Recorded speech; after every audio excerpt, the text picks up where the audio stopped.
Welcome to Stuff You Should Know, a production of iHeartRadio.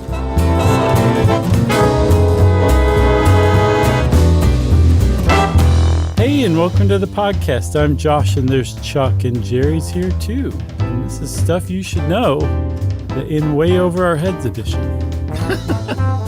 The help parents understand what their child is doing in their room all day edition. I hope so. But I suspect that more than just parents are going to listen to this. And I've never been more nervous about what a group of 8-year-olds thinks of me than I am right now. Because I know too much about Minecraft. Like, I can go way too deep in it. But I also feel very clearly I don't know enough to not get hate mail for misspeaking. Yeah, I would maybe not dig too deep on this one. Because the deeper you go, the more you risk 8-year-olds being mad. For sure, but one of the key things about Minecraft is, like, it's nothing but rabbit holes. You look up one thing, and all of a sudden that leads to 10 other things, and those 10 other things lead to 20 other things each. And it's so fascinating how complex and complicated this whole thing is, especially when you understand the actual mechanics of how these worlds are built, how they originate, how simple it is. It's just, I love it. I love Minecraft a lot. If I didn't get addicted to things that I like, I would probably start playing Minecraft, but I know that would ruin my life. Well, I'm glad you're addicted to podcasting with me. I totally am. I can't get enough of it.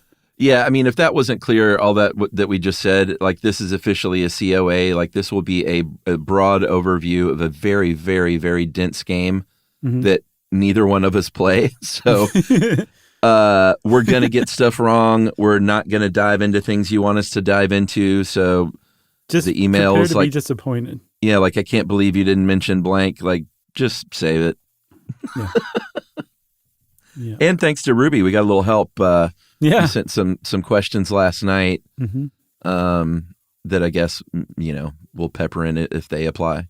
For sure. Yeah. There was a few things that I just couldn't nail down, and I was like, I'll bet Ruby knows this. And sure enough, she did. Yeah, well, maybe. I mean, she doesn't really play anymore. She played, and I'm kind of glad about this. Like, Minecraft is a wonderful game, and we'll go over the benefits of it because there are many compared to most video games. But it's also a game, and we'll go over the pitfalls. It's also a game that can really get under your skin as a kid and as an adult, I guess. But it's not great if you're a kid and you have other things like schooling to do.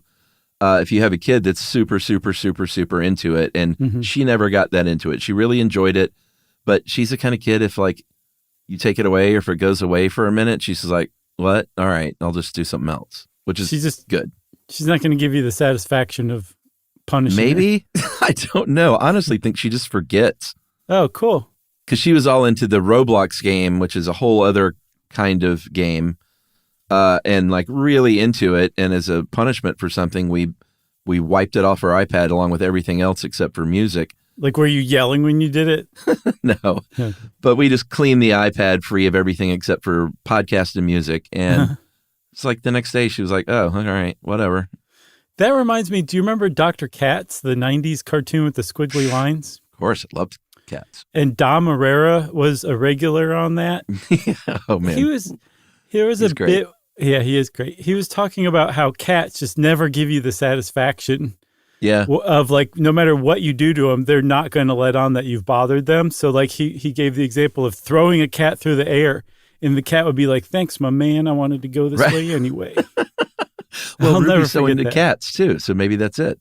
Yeah, for sure. Like she says she's part cat. There you go. I think that's what it is. Maybe so. That's fine. Yeah, for sure. So I think we should give a little bit of background on Minecraft for people who don't know what Minecraft is. Surely, I mean, at the very least, most people walking around know that it's a very, very, very popular video game, right? Yeah, I mean, I think so. And we'll get into the history, but at its base, it is a, if you look at it, it goes counter to a lot of, like, the way it got popular is just almost astounding in some ways, because it goes counter to most video games these days, which try to make things very, very real looking. And Minecraft is very blocky and pixelated and old school, and it's sort of like an interactive Lego game. It's called a sandbox game, where you can just go around and and build things. You mine things to craft with. Yeah.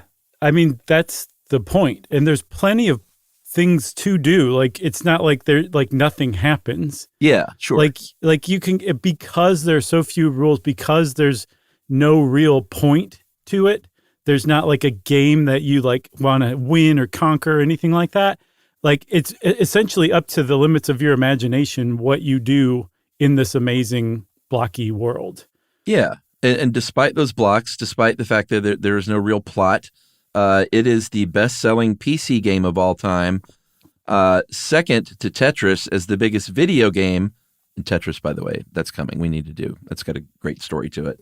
Okay.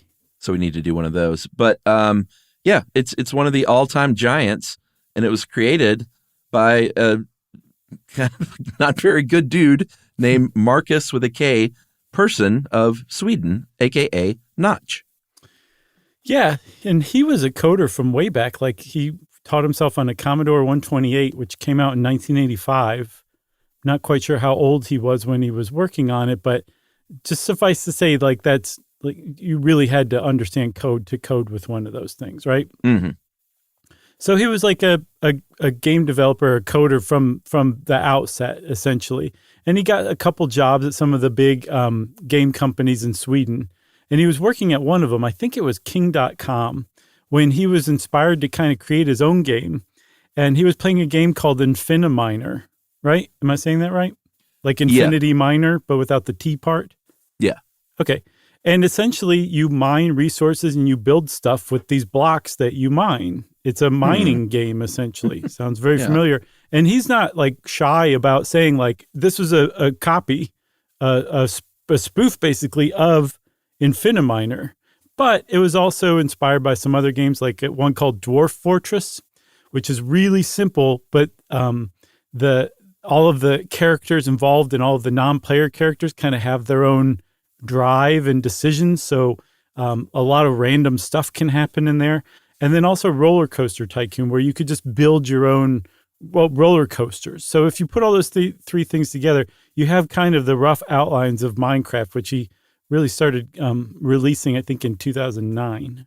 Yeah, and I went down a 20-second rabbit hole because once I looked up Infiniminer, I was like, wait a minute, did he just like literally kind of steal that game? Mm-hmm. And that is a rabbit hole that I was loath to go down, because I found myself on Reddit, and it's just like, it's very contentious of people who are like, yeah, he totally stole that game and ripped it off. And people are like, no, he didn't. He was inspired by it. So I'm not wading into that argument. Sure, probably you can make up your own mind about that.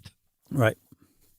But yeah, however it came out, he released it in 2009, and people just dug on it very, very quickly. I think that was the alpha version. Yeah, the beta not like version, the main release. No, and he was like, he just put the word out there, and I think he actually started charging people $13 for just to play the alpha version. But he was also getting lots of feedback and like blogging about it and everything. The whole thing was his side gig, but little by little, it kind of moved his main gig like off to the side itself, and then until it was like, I can actually support myself with Minecraft. I'm quitting my day job. Yeah, which finally in 2010, he founded the company, Swedish for Gadget. It's Mojang, M-O-J-A-N-G, almost a G, with a couple of coworkers named, and here's where I don't know whether to say Jacob or Jakob. It's not Jakob or Jacob, it's Jacob. It's Papioma? No, it really is Jacob. What was wrong with Papioma? I didn't read that email closely enough. It's Papilloma. Oh. And I knew that, and I heard you saying it, but I was just like, I guess he knows something I don't know, because that was such a wild stab. I just figured you were ahead of me. You just found it so enchanting. Anyway, you said it is Jakob? I forgot already. Jakob. Jakob Porser and Carl Manna, M-A-N-N-E-H. They hired some people. They had a gaming company all of a sudden, and the beta version came out not too long after, and they went over a 6-month period at the beginning of 2011 to July of that year. They went from 1 million players to 10 million in that short time. officially launching in November 2011 at Minecon, which was it's still an ongoing event. I think they do it online now, but for a while it was a live event in Vegas called Minecraft Live. Yeah, I think they held the 2015 one in London, and it set the record for the largest attendance of any convention in the history of humanity, I think. It's big stuff, everybody. It's huge. I mean, it is enormous. I didn't see any statistics on like what percentage of the world plays it, but I did see that at any point in time, there's as many as like 30, 40, 50 million people playing it at the same time. Not necessarily all together, because as we'll see, there's different ways to play it by yourself or with other people. But if you just were able to zoom out and look at what everybody in the world's doing, 30 million of them would be playing Minecraft at that moment. Ooh, boy. So starting in 2011, there was a man named, and still is, named Jens Jeb Bergensten as lead designer. Watched a few interviews with this guy. Mm-hmm. Is it pronounced Jens? It's definitely Jens, but it's also Jeb and not Yeb. Okay. It's getting very confusing. Notch stayed on the Minecraft team, but was basically sort of letting Jens run the show. It seems like, as far as being in the weeds, he was developing other games. Notch was, and kind of living the high life because he got very wealthy very quick. Yeah, one of the first things he did was buy himself a fedora, which became kind of like a trademark look for him. Sure. And he started just basically joined the international party set. It was like, how much money does it cost to get in here? They're like, you got enough. Come on in. So that's how we go mine it. Exactly right. So he kind of I got the impression that he was not just distracted by this newfound wealth and all the stuff he could do with it, but that he was not really interested in seeing a game like becoming a massive, globally dominating blockbuster and all the work that takes and coordination and all that. He was more interested in developing games. So he stepped away, like you said, and handed it over to Jeb. And then when Microsoft came a-calling in 2014, apparently Notch tweeted, does anybody want to buy my share of Mojang because I'm ready to move on with my life? Apparently, like all these companies were like, yeah, we totally will. And that supposedly set up that Microsoft deal for $2.5 billion. And at that point, he's like, I'm completely gone now. Yeah, Forbes had him as of like last week at about a $1.2 billion net worth. And that seems pretty reliable, not like the stupid celebrity net worth websites. Right. Not too shabby for somebody who wears a fedora in public. Yeah. Yeah, and he stayed sort of associated with the game and the company for a long time, even after the Microsoft purchase. Well, not that long, about 5 years-ish. Mm-hmm. When they basically stopped referencing him on the loading page in 2019, stopped inviting him to their Minecraft parties, like their 10th anniversary celebration. Yeah, he turned into Hooper Humperdinck. Yeah, basically, he started letting everyone know his thoughts about QAnon and far right wing politics and homophobic things and transphobic things and sexist and misogynist things. It was sort of a greatest hits of that kind of guy. And he went public with all of it and issued some pretty lame apologies for some of it. But yeah, so that's what happened. And that's who he is. Yeah. So Minecraft just kept going on without him. And from what I can tell, like when Jeb took over, is he still the lead game designer, like essentially the showrunner for Minecraft? But I'm not positive, but I'm pretty sure he is. Like even if he stopped like a couple of years ago, that game really flourished under his oversight. Like he's really creative, also really, and I think Notch was willing to do this too, but Jeb was or is really willing to be like, hey, some player, some random person somewhere came up with this amazing invention.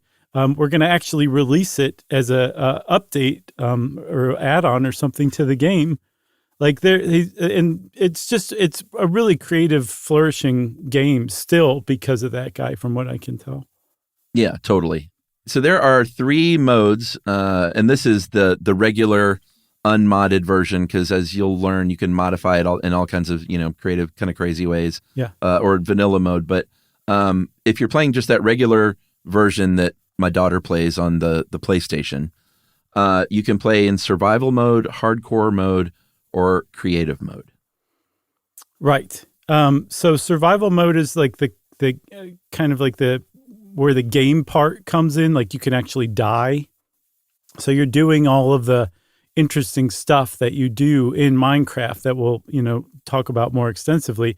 But there's zombies attacking you, or there's creepers coming up and blowing themselves up and hurting you, or you can drown underwater, fall off a cliff. And when that happens, all of the stuff that you've gathered that make up what's called your inventory, all the things you can use to make other stuff, all the stuff you've made out of other things already that you want to use to like extend your life or jump higher or whatever, you lose all that. It actually stays in the location that you died at in Minecraft world. But you are teleported back to either where you started the game or your bed, if you've made yourself a bed. And I saw that if you can get there within 5, like our reality minutes, 5 minutes in our reality, you can go pick up your stuff again. But it can be very hard to do if you're really far away from your bed. That's right. And what happens is you start basically with nothing. If you're a parent and you've wandered through and it looks like, what is that blocky pixelated thing like punching everything for? That's the gameplay. You start with nothing and you basically go at the very beginning and you punch a tree to get some wood. And what you're doing is, you're getting resources to build stuff. So you just keep punching and digging things and finding new things and transforming them into, all kinds of things from, farms to animals to buildings and oceans and rivers. And, you're literally building your world as you go in all the modes from what I can tell. You got hardcore mode is next.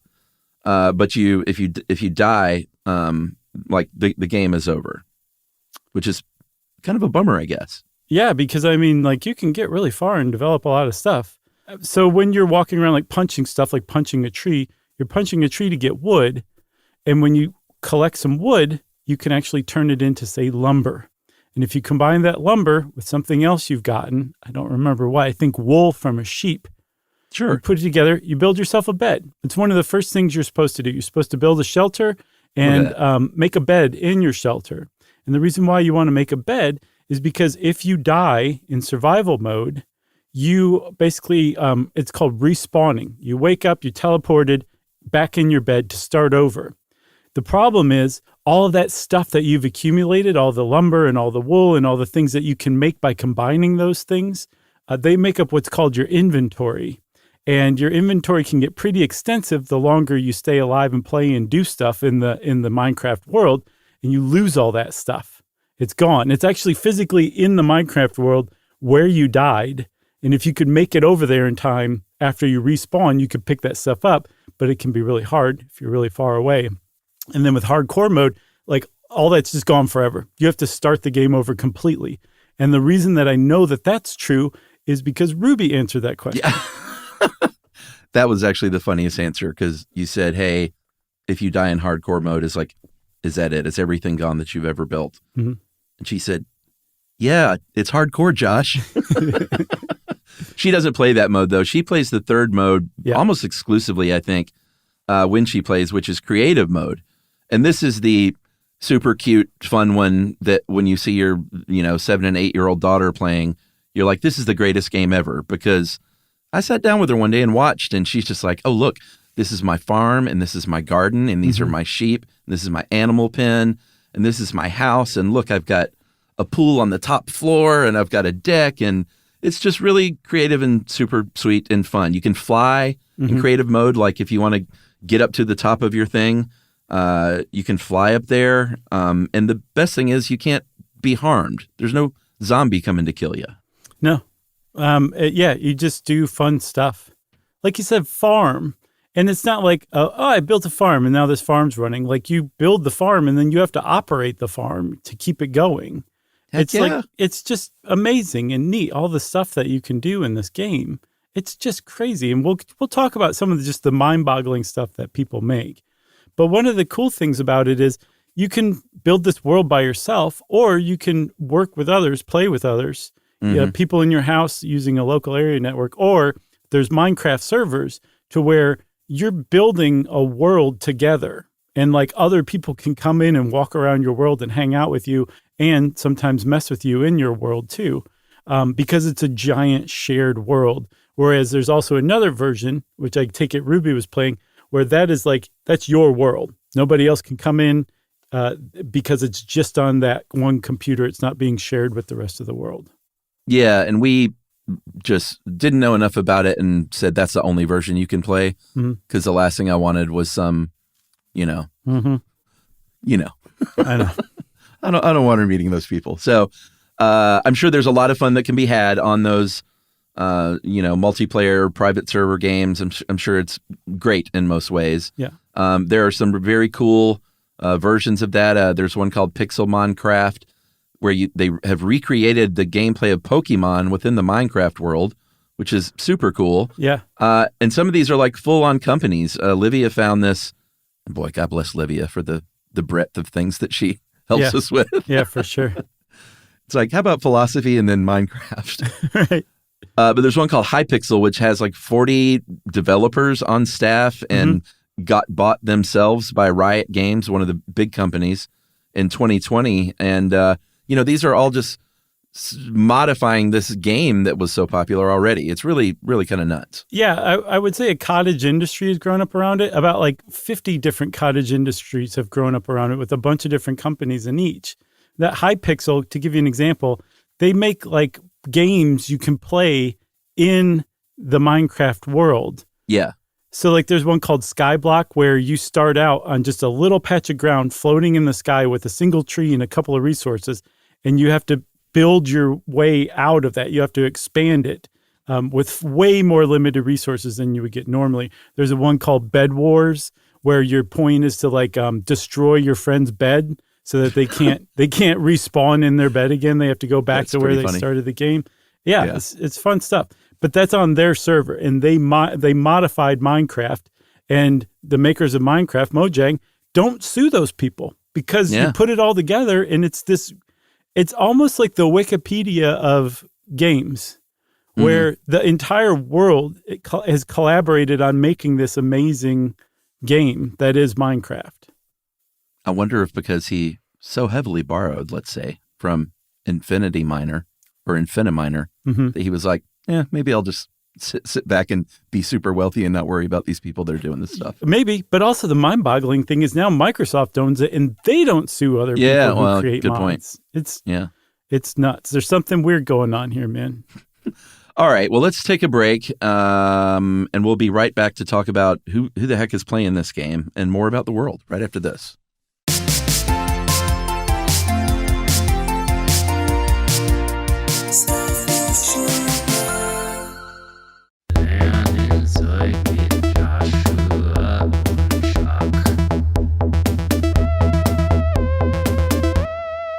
So there's a lot of video games where you pay monthly subscription fees. Sometimes you'll like buy the game, but then also subscribe monthly to get extra stuff or whatever. Sure. New editions of the game, things like that. But Minecraft has always been pretty great in that you buy the game and that's it. You own the game. The game is updated for free. The updates just roll out. A lot of games do that as well. It's not the only one. But it was sort of the core business model, which is you buy this game, and whether it's PC or PlayStation or whatever, and that's your game for forever. You've got that Minecraft game, and kids can grow into adulthood like playing the same game that you insert the disc into the player. Right. So there's like in-game purchases and add-ons and stuff you can buy. I think the big hubbub that I picked up on is that a SpongeBob Bikini Bottom biome is coming along, I think in August. So you can play as SpongeBob, and it looks like it's going to be pretty cool. There's other like things called textures, which take the very standard recognizable Minecraft look and do all sorts of things to it. Some make it way smoother. Some add different kinds of shading. There's one called Pastel that changes the color palette and makes it much pinker and happier. There's just a ton of stuff. You can get an add-on that like is it's a mansion. Like you don't have to build it yourself. It's just now you can buy a mansion rather than build it. It seems counterintuitive or counter against the point, I guess. But I'm sure some kids are like, I just want to buy the mansion and farm instead. I don't want to waste my time building my mansion. You're rabbit holing. Sorry, but yes, my point is there are stuff you can buy, but a lot of that stuff is free too. A lot of the mods are free. Yeah. It's hard to get great statistics on who's playing it, but Livia did found a survey from, like 7 years ago from Australia, where I bet it's pretty indicative of who's playing worldwide. 54% of boys ages 3 to 12 were playing it. 32% of girls. All of them raised on Foster's beer. And early on, it started out as more sort of young adult men or older teenagers, but it has since crept down in age, and I'm sure, people of all ages still play it. But, it's a game that a 4-year-old can kind of start playing if they're good with their fingies. There are 2 different default players from the early years. Steve, well, he was the only default player in the early years. And then in 2014, they added Alex. They added a man and a woman. And then they rolled out 7 more in 2022 with different outfits and different skin tones. But you can skin your character. You can create the stuff yourself. And I believe you can probably buy stuff and get skins that other people have created to make your player look more like you want them to look. Yeah, or maybe more like you even. Like there's clowns, Japanese demons, scarecrows. There's a lot of cool skins out there for sure. You just stopped yourself. I know. Yes, you had 20 I did. things on that list. So I guess we should talk about the fact that, and this is another really cool part of it. When you start out, I said you start out and you just punch that tree. You start out with one chunk of landscape that is a 16 by 16 square block. And once you reach those edges, you start creating, you build as you go, and it's procedurally generated as you go. And eventually, if you're asking, is there even a limit? Yes, 60 million blocks per side, which is 7 times larger than the Earth's surface. Yeah, if you consider a block square kilometer of Earth, it's about half the size of Neptune and twice the size of Earth. Isn't that nuts? Yeah. That's just one world. So I read this amazing post by a guy named Alan Zucconi called The World Generation of Minecraft. I'm going to just dance just along the top of it. But if you're at all interested in how the actual world is generated, and it's quite fascinating, go read that. But essentially what they start with is what's called a seed. It's 64 bits of information, right? Which is nothing. That's so small. But just following a couple of algorithmic rules, the whole world generates from there. And because these 64 bits are, slightly different in each seed, there's something like 18.4 quintillion possible worlds that can develop from a seed. That's how many seeds are possible out there, right? Well, tell them what a seed is. So a seed is that 64 bits that create the world. And when you have a game like Ruby's game where she bought that game, she bought a seed. So if I bought it. Okay, well, sorry. Her dad bought it for her. Yeah. And so if she started over, when she started the game, every time that same world is going to be built because it's the same information following the same rules. So it's going to build the same world. But if she went and bought another one, the seed that it grew from would create a totally different world. And it follows these really simple rules like, if the temperature is this and the altitude is this is the biome it's going to create, like a desert or a tundra or a forest or something like that. And so if you've created a forest biome now in this spot, that means it's going to have trees and certain kinds of animals running around. If it's underwater, what's the water temperature? And depending on the water temperature, there's going to be different animals in that biome too. And it's just following if-then rules that create a world from 64 bits. It's nuts what they've done. And the other thing about it too is people play this so much that they'll actually go out and buy another copy because they know that world so well. Can you imagine? Can't you just start over? You can, but it's going to be the same world. That's what I'm saying. Oh, no, I mean as a different character or something. I mean, yeah, you could start over, but you're going to be exploring the same world that you did, before. You could buy another copy and it's going to be a totally different world.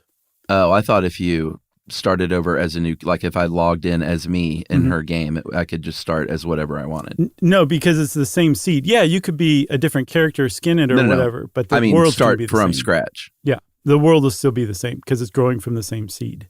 I should probably caveat this that this is Alan Zucconi talking. I'm just amplifying what he's saying. Well, let's talk about those biomes. There are 64 biome types, 53 in the overworld, which is where, that's sort of the main gameplay area. And then they have a couple of other areas, the Nether, which was added in 2010, which is pretty scary, like hellish place. And then the End, which is, that was in 2011. That's a very, very dark, very bleak place, a very bleak landscape. It's kind of Metroid-y. Yeah, you can actually win that game if you defeat the Ender Dragon. But I believe there are 53 biomes in the overworld, 5 in the Nether, 5 in the End, and then one that I didn't completely understand, so I'm not even going to get into it. But it gets really, really detailed. Like you said, if you go to the ocean and the water temperature to this, like there are 9 oceans. You can do like warm water ocean, frozen ocean, cold water ocean. Right. It just, and the different forests, you can drill down very, very specifically within those 64 biomes, which is like only lends to the creativity, I think. Kids can just, not only are they like being creative, but they're learning something about these biomes. For sure. Maybe not the most detailed stuff, but they know that, hey, in this kind of biome, these are the plants and trees that you'll have. Right. There's kids walking around that are like, yeah, if you go under the ocean, you'll find abandoned cities that the ancient builders created. That's what they're learning, Chuck. Mobile entities is another thing, or mobs. These are like the animals and the monsters and stuff. When they're killed, they can drop things that you can pick up. Sometimes you can tame them. If you get updates, these mobs expand. I think there are more than 75 now, but the things I've seen walking through the room are like sheep and pigs and things like that. Those were the first animals kind of created that you can use, that you can, get wool from them. If you want to make that bed, you're going to have to get that wool from that sheep. Right. So, and you talked about different biomes having different animals. And one of the reasons to go to the biomes is not just to explore new cool things, but you can get different things out of different mobs, right? So if you went to a warm water ocean, you would find pufferfish. And if you get a pufferfish and you combine it with something else, I don't remember, you can create a potion that will let you breathe underwater. So you can walk around and explore underwater. So everything that you encounter that's a mob, which is essentially another term for a non-player character, you can get something from, and you can combine it with other stuff that you got from other mobs or from punching a tree or from digging up ore with your pickaxe to create new things to do new stuff with. That's what people are doing when they're playing Minecraft. One of the other things that you can find are zombies. It's a very big part of the game. They are kind of like most zombies. They're pretty easy to take care of and defeat. They're different variations of zombies. Creepers are kind of a fun mob because creepers were a mistake. I believe that, what's the guy's name again? Marcus Persson? Yeah. He was trying to make a pig, but he coded it wrong and it stretched out tall instead of wide, and he thought it looked creepy. He liked it. And so creepers became a very sort of popular monster in the game because he just said, I love that mistake. Let's leave it. And they're considered hostile mobs, right? Because they'll attack you. Yeah, yeah. And they do that by blowing up, I think we said earlier. Yeah. There's also something called Endermen, which is kind of a play on Slender Man. And they're these creepy entities that may or may not attack you depending on whether you look at them or not. So there's there's definite like gameplay to this, right? Like there's like you can go off and like defeat these things and fight them and protect villages and stuff like that. But there's also like you can also just farm, and once in a while you have to defend your farm against some zombies or something. Yeah. You'll also come upon villagers and villages where they live, and these, look like they look like humans, I guess, or their version of humans. Right. And you can get things from them. You can trade with them. They have different jobs. You can change their job if you want to. If you need like food or something, you can make them unemployed by destroying their job and then giving them a new job. Then all of a sudden you got somebody giving you food. Right, exactly. And you like it's just crazy that like people have village farms essentially where they're breeding villagers to make them stuff that they want. It can get really, really complicated really fast, but in the most basic version, you're just, trading with the villagers, giving them, you go get emeralds and you come bring them to the villagers and they give you food or wool or something like that. Yeah. And, you learn where to look for different things that you need. Like if you want coal, you can dig down not too deeply for coal. If you want this thing called or if you want like diamonds, you got to dig really, really deep to find the diamonds, just like the real world. And then Livia pointed out this thing called redstone, which was, I believe it was an update to the alpha. So it's been around basically from the beginning, but it has a lot of different kinds of functions, but it mainly functions like electrical wire, so you can build and automate things. Yeah, it makes things go, empowers them, right? Like everything from pistons to doors opening to whatever. People make crazy machines using redstone. There's a kid who made a functioning calculator by arranging redstone and other items in a certain way. Like he made a calculator in Minecraft, and it's kind of one of those things you have to see to really understand how crazy that is. But it's neat. And I think I don't know how well the game would work at all if there wasn't such a thing as redstone, or if, you could just make things work just by pressing them rather than having to go mine redstone and using it to make the specific thing work the specific way. That's the whole point, though, That's how detailed and involved it is because of choices like that in the development. Totally. Should we take our second break? Sure. All right, we'll take that break and we'll talk about how this is sort of taken over YouTube as well, right after this.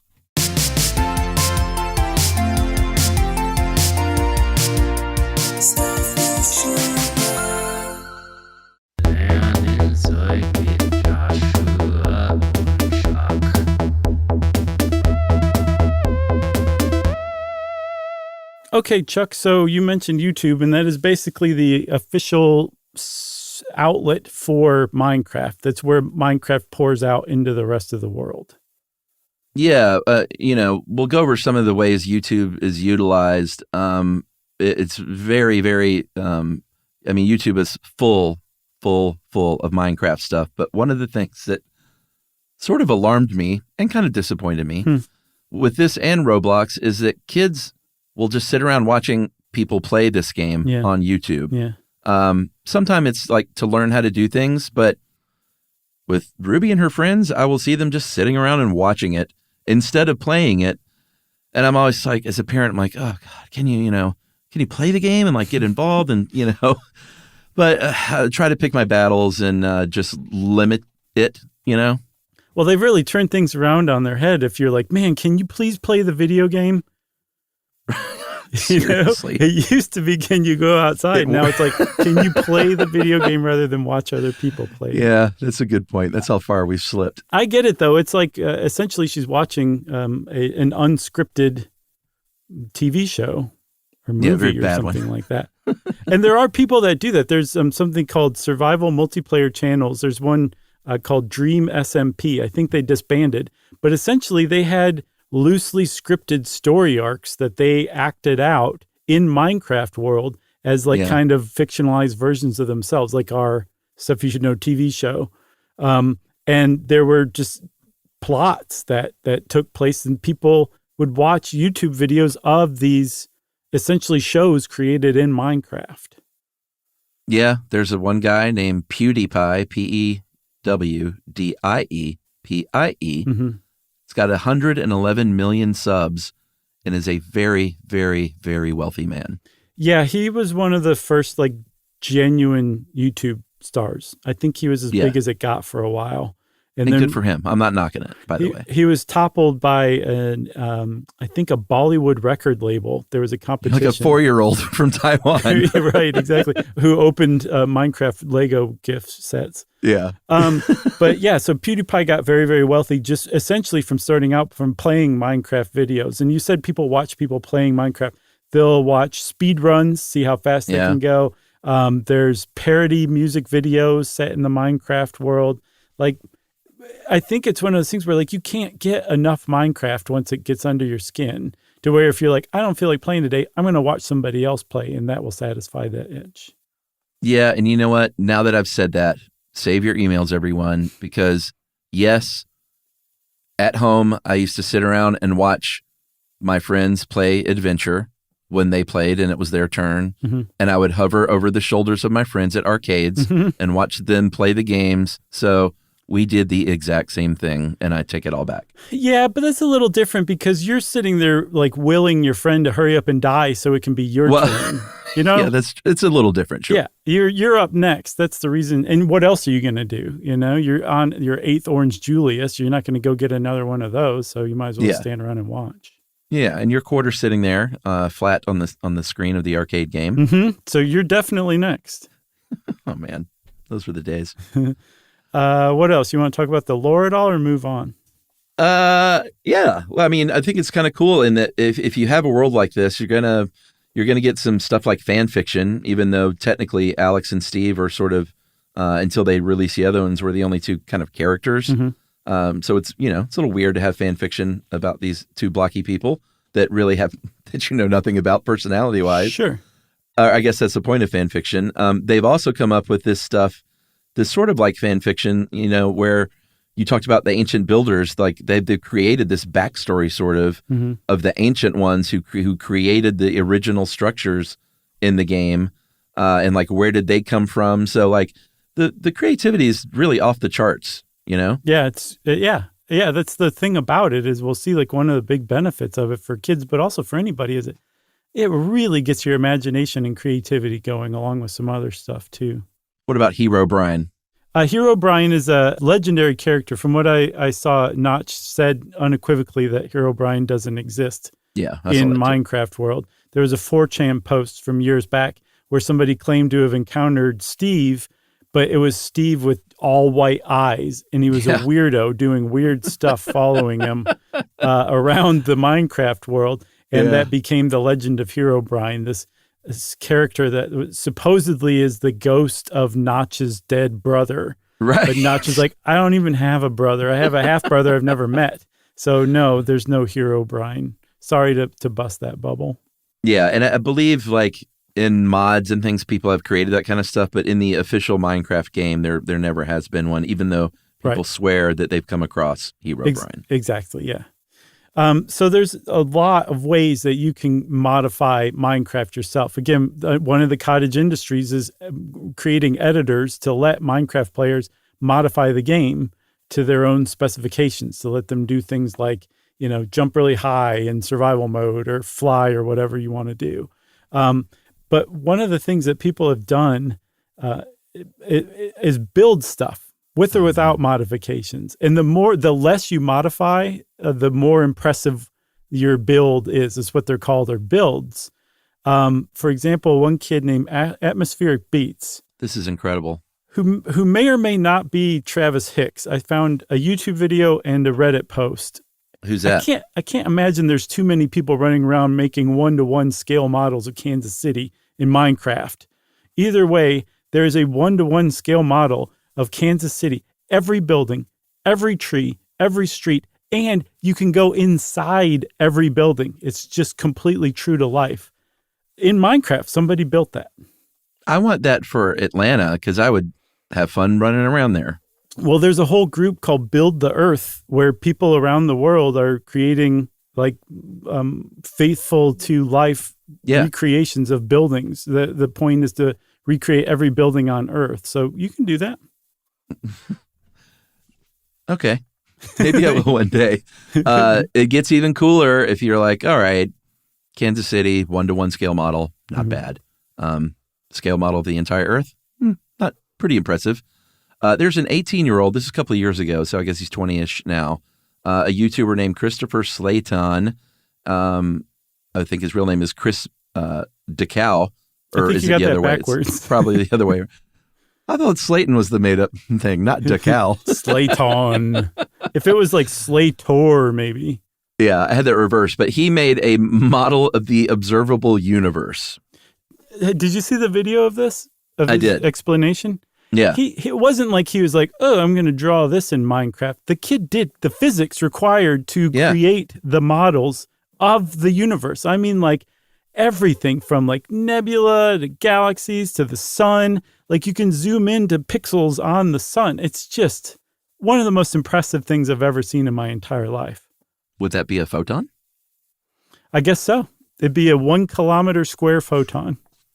If all that wasn't cool enough, in 2020, the group Reporters Without Borders started a project called Uncensored Library. And this is amazing. In places like Saudi Arabia and Russia, where the real news is like censored or you don't have access to these news sites, they are burying news inside the Minecraft world because you can play Minecraft there. Yeah, they write books or they create books that have these articles in them. Isn't that cool? Unbelievably cool. There's another thing, too. I mentioned a kid who made a calculator. You can arrange these redstone, ore, basically, and make things into logic gates, on, off, if, then, that kind of stuff. And if you arrange different logic gates together, you can create computers. And there was somebody who created a computer that plays Minecraft in Minecraft. Like you can go onto Minecraft, go over to that computer and play Minecraft on that computer that exists only in Minecraft. I just want to make sure it's totally clear what I'm saying here. And it actually works. It's not a drawing. It's like it's operating on logic gates that they created with arrangements of redstone ore. Incredible. So let's talk about this because I think it's pretty clear, Chuck, that there are a lot of benefits to playing this. Like, yes, it would be really easy for a kid to become addicted, and that really can happen. And I've seen that actually is an actual thing, and you have to look out for it. But there's also some real benefits to this, to playing this, especially as a kid. Yeah, I mean, if you're a parent, keep an eye on your kid, monitor their how long they're playing this game, because it is great. And we're going to talk about the benefits for sure. But like, if they don't want to do anything but Minecraft, and if it seems like they're never satisfied with the amount that they're playing, and they're lying about their playing, and if they don't have it, they're, experiencing, the withdrawal symptoms of anything else, and they're grumpy and irritated or depressed, like seriously get involved because it's a real danger. The benefits, we've been talking about how creative it is. It's not only is it going to encourage you to just use your creative brain, but you're problem solving, you're using math, you're working with other people, like teamwork, potentially learning to code. Like this is the one game, I believe I asked Hodgman, because I knew his son played, and I was like, hey, is this Minecraft thing? And he was like, that's kind of the one game that it's okay for kids to start playing because it's got plenty of good benefits. Yeah, and even more esoteric stuff, like managing resources. Like, it's not like the kid's like, oh, I'm learning to manage resources. This is great. Just by virtue of playing Minecraft, you have to learn to manage resources. You have to keep up with your sheep and make sure that they're breeding so that you can get enough wool. You have to know what to use where to go get it, and then how to use it smartly so that you can get the most out of it. Like, that's a huge part of playing Minecraft, and that's a great thing to learn. It also teaches kids to focus on a goal. Well, you want to raise some sheep. I know I keep going to that well, but it's a good one. Yeah. You have to farm the food to feed the sheep, and then you have to shear the sheep to get the wool, and then you use the wool to do God knows what with, and you have a goal, and it's not just that one goal. That goal is made up of a series of sub-goals too, and that's a great thing to learn early on. Yeah, and your kids aren't coming to you and asking you how to do it unless you happen to be a parent that really knew Minecraft, because I'm sure, that exists now. It's been around long enough. But generally, your kid's probably in the other room figuring this stuff out. Maybe they're asking friends for help. Maybe they're not. They're learning as they go and making like what they think are like smart decisions to do better in the game in real time. My advice to a parent is like, it's really easy just to sort of walk by anytime your kid is doing this with zero interest, but just maybe once or twice sit down and ask them to tell you about their world for 15 minutes. Yeah. Just like sit there with them while they play for like 15 minutes and say, show me your world. I did that a couple of times. And it's incredible to see. I mean, she was like 5 or 6 at the time. Oh, wow. To see a kid really like, I was like, oh my God. And you figured out that, and you figured out you needed to do that to get that. And to them, they're just like, yeah, Dad, that's the game. But I'm over here going like, this is incredible. Like you're learning, like keep at it. That is cool. And I'm glad she stopped playing it at the same time. There you go. I feel like we would be grossly remiss if we didn't give a shout out to our little friend from the Medford show. Yeah, that's right. Who requested this. I don't remember his name, and I'm very sorry for that. But there was a young dude, at the Medford show recently, I think in May, who during QA asked us to do an episode on Minecraft. And I think the whole thing started with him asking us about mobs, and we're like, what is a mob? And that kind of kicked the whole thing off. So that's why we're where we are right now. That's right. And if you hear this, kid and parent, and you want us to set the record straight and get that name on the air, like email us and we'll include that in a future correction. For sure. And speaking of email, I think, Chuck, it's time for listener mail. Yeah, this is about salsa. We got a lot of good salsa emails. People love salsa. People like to say salsa. Saying and eating. Did you see the one woman who sent in the black salsa from that restaurant in Chicago? No, I didn't see that. It looked good. I think it was the last couple of days. She posted a picture, and it's like charred peppers, basically. Nice. Did it look good. Hey, guys, great job on the recent episode on salsa. I was born and raised in northwestern Mexico. Being Mexican, I was very interested on how you guys would tackle this. Josh got it right about the fact that salsa is a condiment, mostly. Yeah. But he did get it wrong that it is, in fact, served at most restaurants in Mexico, along with tortilla chips called totopos, or like the tostadas, like Chuck mentioned, being broken apart. It is not an appetizer, nor do you need to order it. It's just served. And you can also use the salsa as a condiment with your food. And I saw someone else wrote in, a Mexican woman that said a lot of times that's a good way to test the salsa, to taste test sort of the salsa or the different salsas you get to see which one you do want to use as a condiment. Oh, I see. I gotcha. Which makes sense. Sorry, but the only thing that was innovated in the U.S. was to charge for something that comes free with your meal in Mexico. Boo.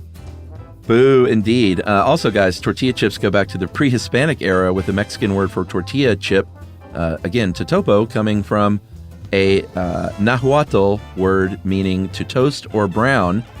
And finally, for Chuck, pico de gallo Mexico is any sort of mixed or chopped fruits and vegetables. Pico de gallo that he referenced in the U.S. is usually called salsa fresca. I knew that. I don't know why I didn't say it. Or salsa bandero. Bandera meaning flag, and the chilies, onion, and tomato are green, white, and red like the Mexican flag. Very nice. Great email. That's from Ricardo Lamas Vidales. Thanks a lot, Ricardo. We appreciate that. It's nice to hear from a local expert. And if you want to be like Ricardo and set us straight on some stuff, we would love to hear that. You can send it off to stuffpodcast@iheartradio.com. Stuff You Should Know is a production of iHeartRadio.